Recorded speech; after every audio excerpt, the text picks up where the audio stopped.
The path from the lake to the lookout was steeper than I remembered, and more overgrown than I'd anticipated, but that extra half-hour of sleep had left me no other options. Slapping pre-dawn mosquitoes and squinting up at steeply angled chunks of the Canadian Shield, I reluctantly admitted it might not have been the best idea to have taken advantage of having a solo and therefore unsupervised responsibility. Nothing to do now but gird my loins and climb. I clutched at a protruding root and hauled my ass another meter up the path, while buckthorn snagged my clothes and dug painful lines into my skin. Paused my upward progress to rip my hair free, paused it again to yank my foot out from between two rocks. A little more light would have helped, but the whole point of the exercise was to beat the midsummer sunrise to the top of the hill.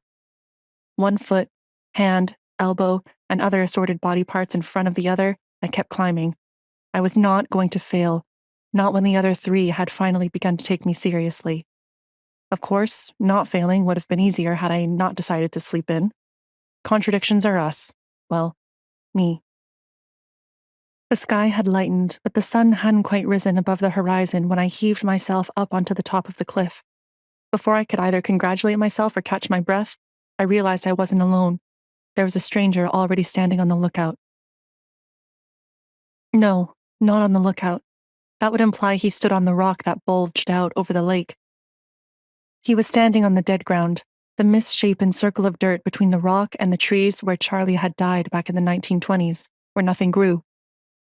Not only was he standing on the dead ground, he was standing in the center of the dead ground, wearing a sheet and holding a knife, and that never ended well. Sweat stinging in a multitude of acquired scratches, I staggered forward and bounced off an invisible barrier. Hard enough, my face print hovered in the air for a moment as I stumbled back. The stranger smiled at me over a scruffy blonde hipster beard, a smug, I've got a secret smile that made me want to kick him off the cliff and into the lake. Close to a foot taller than my 5 feet 5 inches, he was wiry rather than skinny, and I could see a lot of wiry given the way he draped the sheet.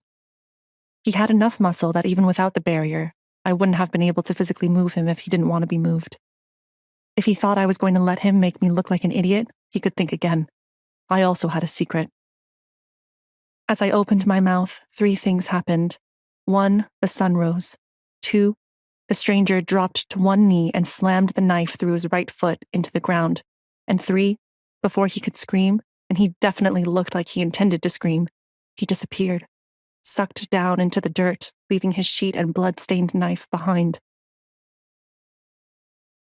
I stretched out a careful hand. The barrier had also disappeared.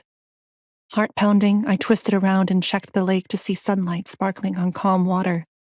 I released a long, thankful breath. Signs indicated that whatever the stranger had intended, it wasn't the imminent destruction of the immediate area.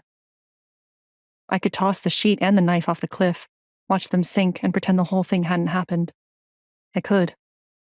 But instead, I put on my big girl pants and texted for reinforcements.